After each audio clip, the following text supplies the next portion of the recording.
It's a reason to celebrate. It's uplifting personally and professionally. June 19th, 1865, a historic day when enslaved African Americans were told they were free. It's better to talk about it than not to talk about it.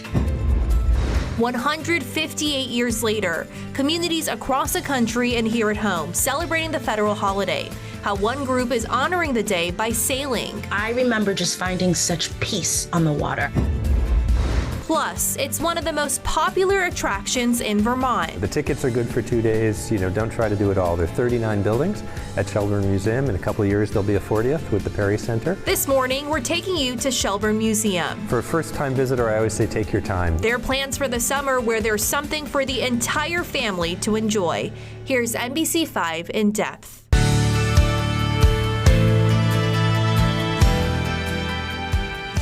Hello, I'm Alice King, and this is NBC5 In Depth. Stuart Ledbetter is off this week. Tomorrow is Juneteenth, short for June 19th. You may have the day off, but there's a deeper meaning behind the day. I spoke to Patrick Brown, the director of the Greater Burlington Multicultural Resource Center, about the importance of the day. Patrick Brown, thank you so much for joining us for NBC5 In Depth. We want to talk about Juneteenth. So can you tell us a little bit about what happened on Juneteenth? Juneteenth is the celebration of the release of enslaved African Americans. And so it's also an opportunity for Black and Brown people, for BIPOC people to come together and celebrate the small step that we've taken towards equity in this country. So how was that process? This was over a century ago that this happened. Were all slaves free at that time? There were, I tell you, I would say in the context of today, that era, the Jim Crow era, has not left us totally. Jim Crow is not dead. Jim Crow is only in escrow. And so today, there are still traces of slavery in the United States. Why is this celebration for Juneteenth so important to our region? So if we're talking about diversity, equity, inclusion, and belonging, we have to celebrate every step of the way. Every milestone is important. It's important for us as Black and Brown people. It's important for the history, and it's important especially for the young people, for the children who are the next generation. What does it really mean to you? It's a great effort. It's a great effort for our people. It's a milestone. It's a reason to celebrate. It's uplifting personally and professionally to see the needle move very gentle, very slowly, not swiftly enough, but at least it's moving. Talking about race and having that as a conversation can be uncomfortable for a lot of people. Do you have advice for people who want to have that tough conversation? So, like most conversations, talking about race is difficult, it's challenging, but folks need to be uncomfortable. It needs to be uncomfortable talking about this. And it's in this discomfort that we make progress. They need to be able to buy into it, to learn to navigate these ideas of race, class, gender, equity, privilege. And so no doubt folks will feel uncomfortable, but it's at that level that they will come to an understanding. At least they are willing to talk about it. And it's better to talk about it than not to talk about it. The state of Vermont is predominantly white. Do you think we've made bigger strides throughout the years? Small steps. We still have a longer way to go. The state of Vermont is still predominantly white, but not as white as it used to be as it was in the 90s. And the reason for this small growth is that Vermont is a refugee resettlement center, creating a core group of Black and Brown folks, and thus making it more attractive to domestic Blacks, to folks from other states to move here. So we're making small progress. What do you want the community to take away from Juneteenth this year? To go out and celebrate. I cannot speak for the organizers, but I know a lot of work has been put in to make this a reality and to make it successful. You keep talking about, baby steps that Vermont has made throughout the years. What still needs to be done? There's so many things that needs to be addressed. The inequality in housing, and I'm talking about for Black and Brown people, the equality in jobs. Folks get hired, but at the very lower level. And you know what the cost of living is today, large families in a 1 or 2 bedroom apartment. So making more than a livable wage. And so housing, jobs, healthcare, equity in all of the above. And, there are economic disparities, racial disparities, you name all the disparities. And hence, that's why I say we're still on the cusp of slavery. Right. Well, Patrick Brown, thank you so much for joining us for NBC5 In Depth. Thank you. You're very welcome. And we have a list of Juneteenth celebrations across our region on our website, mynbc5.com. Still ahead on NBC5 In Depth, a group celebrating Juneteenth on the water, how they hope to make a difference through sailing.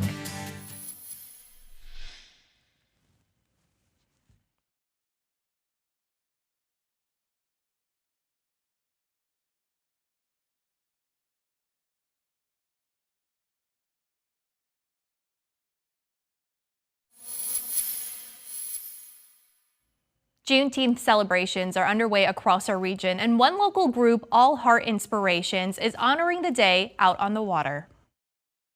Farine Paris-Meyer with All Heart Inspiration, thank you so much for joining us for NBC5 In Depth. Oh, thank you so much for having us, Alice. So we are talking about Juneteenth celebrations. You have a sailing event coming up this week. Yes, we are so excited to be hosting our 3rd annual Juneteenth Sailing Adventure.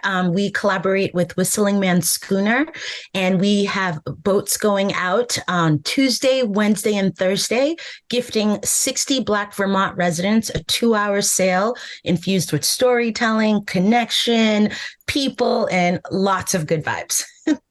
When did this start? So this started 3 years ago? Yes.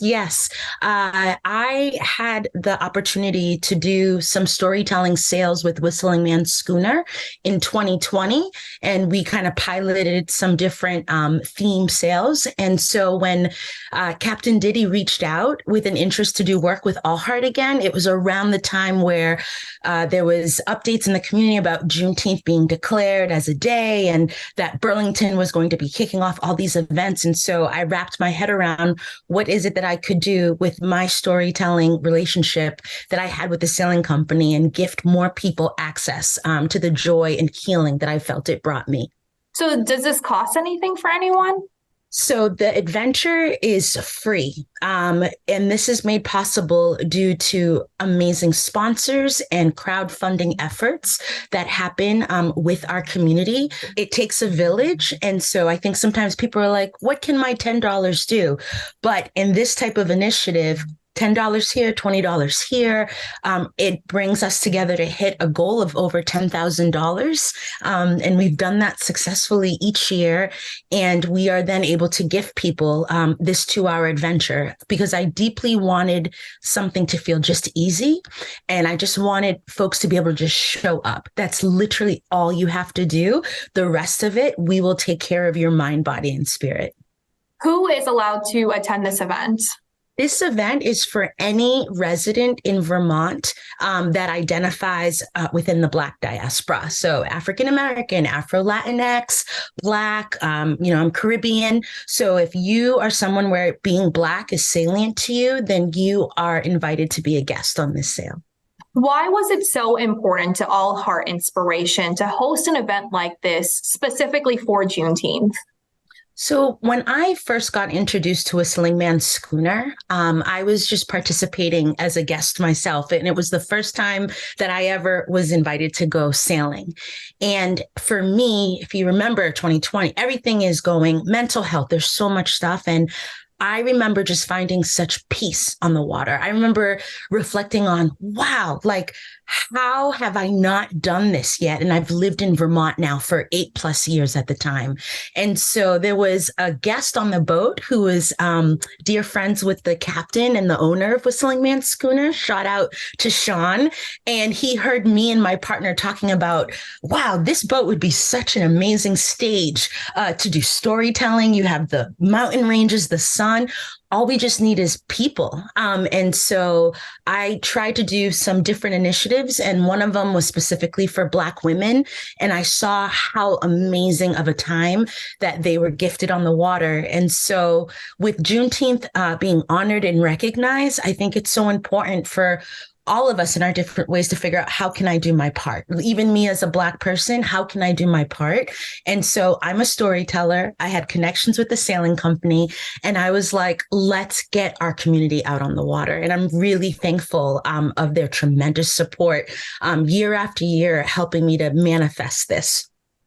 Why did you decide to start All Heart Inspiration? For people who don't know about it or haven't heard about it, can you tell us a little bit more about it? Yeah, All Heart Inspirations is my vision. I believe in the power of human stories.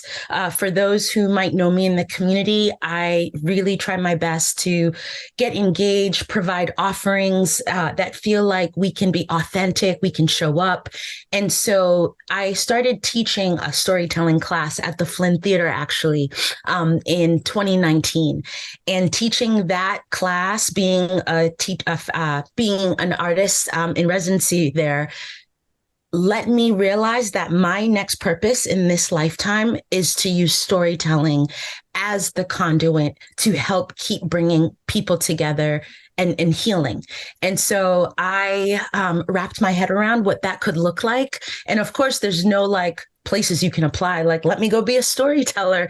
The pandemic started and jobs were getting canceled in a lot of locations. And what I realized was, Freen, just start your own foundation. Rather than latching on being a part of this said theater group, I was like, you know what? Use your voice, use your words, and create something that is going to align with all your core values. And that is how All Heart Inspiration started. And since then, we've done over 150 offerings, whether it's in schools, on sailboats, in City Hall Park, at the Flynn.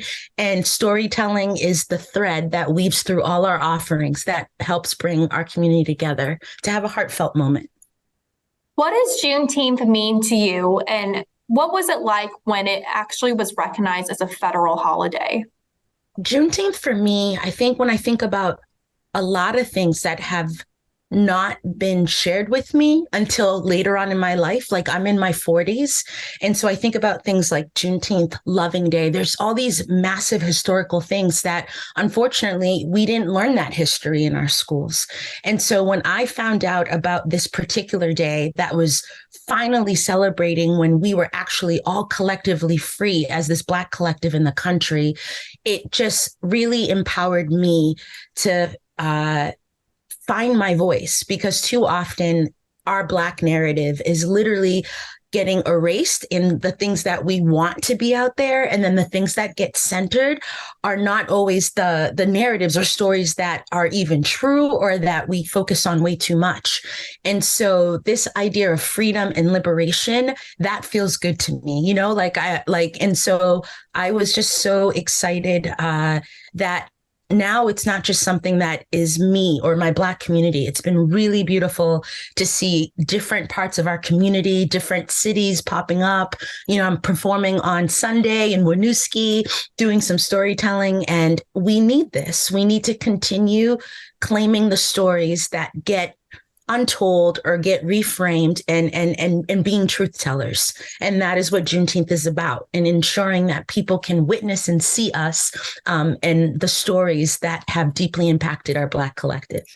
If people want to get involved or get in touch with you or look at the events that are coming up, maybe not even just a sailing event, but you guys have events throughout the year, how can they find out more? Yes, I do a lot. I give a lot of energy on Instagram and in my stories, but there's the website, allheartinspirations.com, and I post different offerings that are out there, and also just different businesses. I'm someone who is a huge collaborator.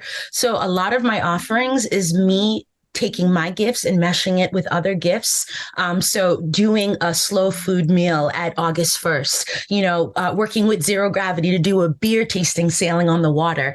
I'm a huge collaborator. And so if folks want to be a part of that All Heart Village, then we can help manifest some much needed joy or what the community needs, because life is too short, Alice, right? Like when the pandemic started, I was realizing tomorrow is not promised. And so I am deeply trying to show up, live in the moment, and invite folks to slow down. Life is not going to just stop anytime soon, but we have to process it. We have to feel it. We have to reflect on who we are. And we have to ensure that people are not projecting stories onto us, but we're inviting them to witness us as we're deserving. And so if that is your jam, please join me, because we all have stories that are worthy of telling. Right. Farine Paris-Meyer, thank you so much for joining us. Thank you. Right, next on NBC5 In Depth, we are taking you to Shelburne Museum. A look at the events and exhibits going on right now. Wasn't she cute?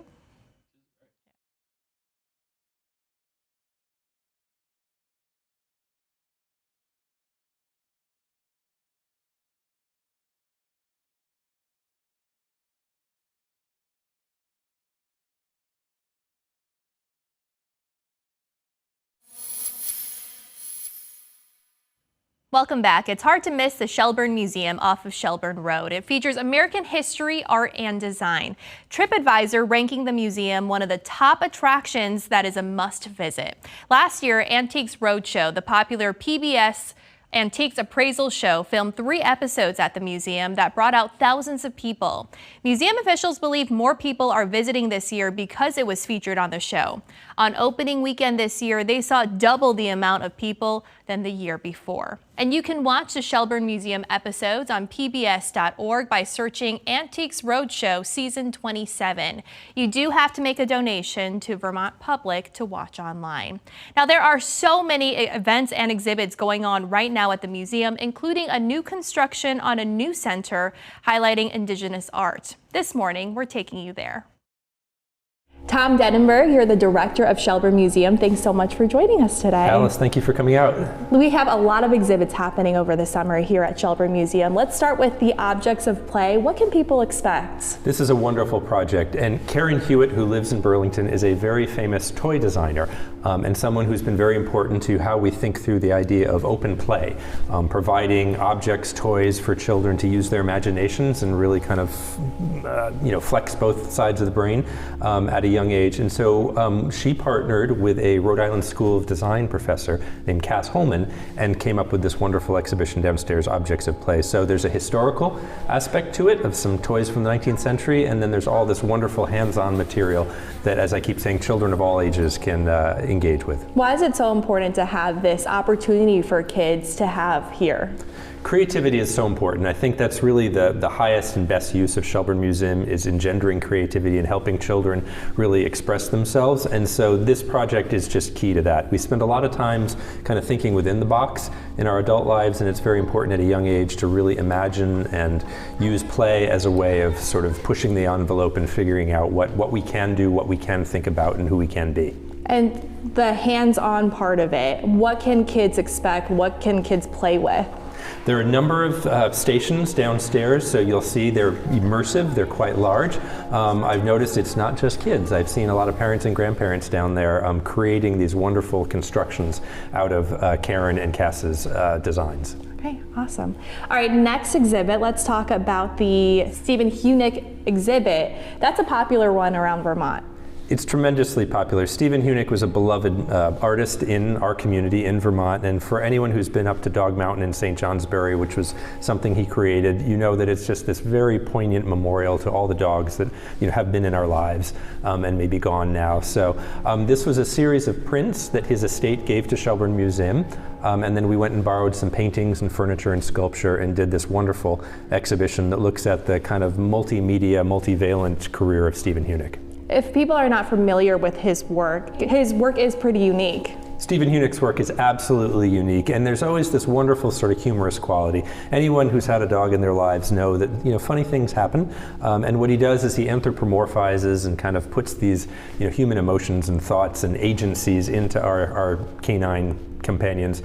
So there's always a wonderful kind of twist to his art, and so we love his work. Right. And then let's talk about the Pueblo pottery. That is something that Shelburne Museum has been focusing on, Native American art. Tell us why it's so important. So the big summer exhibition is Made from the Earth, Pueblo pottery, and that opens on the 24th of June, so coming up. And Shelburne Museum has put a big emphasis on indigenous art and material culture in the last 4 years. We spent a good deal of the pandemic thinking through our stewardship of Native American art, and this is really the first sort of fulsome exploration of that. It's the collection of the Anthony and Teresa Perry collection, which is coming to Shelburne Museum, and it's looking at Southwestern pottery. It is an elegant show, it is an informative show, and I'm just so pleased that we started with this part of the collection, because I think we are all going to learn a great deal about Native American art from that exhibition. What does it take to kind of work with someone to get the collection to the museum? Well, in this case, Tony Perry was from here. He was a businessman and restaurateur, and he always wanted the collection to come to Shelburne Museum. He felt that indigenous art, Native American art, should be shared broadly and widely. So this is a collection of material from the Southwest and the Plains.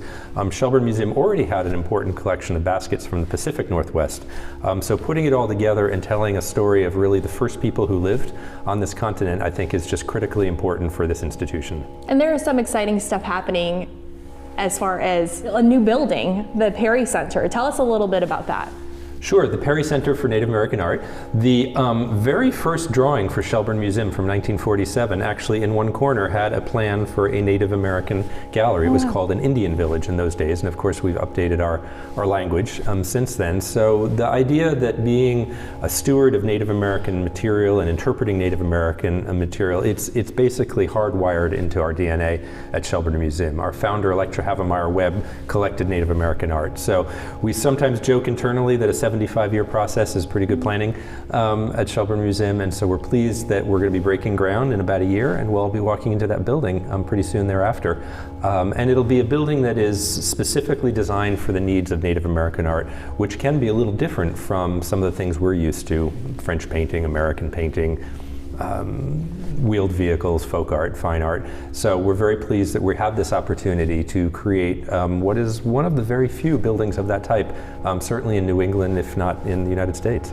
How much is this building going to cost, and like the specs of the building? So right now we're looking at about $12.6 million for the building itself. The specs are changing as we speak. We're in the concept phase of it, but it'll have gallery space, it'll have reception space for if a Native American comes from a different part of the country, they feel very welcomed and at home, and they can see the material from their tribe or from their culture. It'll have some storage space within it, it'll have ceremonial space. It'll also be extremely respectful of the site that it's on and sit in the landscape in a way that not all buildings do. So we're very, very pleased that it's one of these buildings that we're looking at from so many different angles: sustainability, cultural sort of awareness for how we look after somebody else's history. So we're very, very pleased at how that building's progressing. If someone has never been to Shelburne Museum, what can you tell them about this space? I mean, there's a boat out there. What can you tell them about the spot? For a first-time visitor, I always say take your time. The tickets are good for 2 days. Don't try to do it all. There are 39 buildings at Shelburne Museum. In a couple of years, there'll be a 40th with the Perry Center. And you're right, the whole sort of campus swings around the 1906 Ticonderoga, so the last steamship on Lake Champlain. So we are a museum of creativity, of ingenuity, but we're also a museum of history And I think the lessons that we learned from all the different corners of the museum are these immersive experiences we have with the past, and those are things that we can carry with us into our daily lives and make sense of the present. And you guys also have concerts here. That's popular in the summer. We do the Ben & Jerry's Concerts on the Green series at Shelburne Museum. There'll be 10 shows this year, and we have major acts coming this summer, as we always do. So we're very, very pleased to continue that. I think we're in the 22nd or 23rd year of doing those concerts, and it's a wonderful way. It's such a relaxed venue. I know a lot of artists like to play Shelburne Museum because of that, and it's one of the most beautiful moments where the sun goes down over the stage back over the Adirondacks. So I'm very, very fond of those concerts, and we look forward to them continuing. All right, Tom, thanks so much for joining us. Alice, thank you. Thank you for watching NBC 5. Shoot, I forgot. Do we have to redo the whole thing? The script like disappeared. Oh no, I'm sorry. I forgot this is, okay. 3, 2, 1. Thank you for watching NBC 5 In Depth. Have a wonderful Sunday, and we'll see you next week.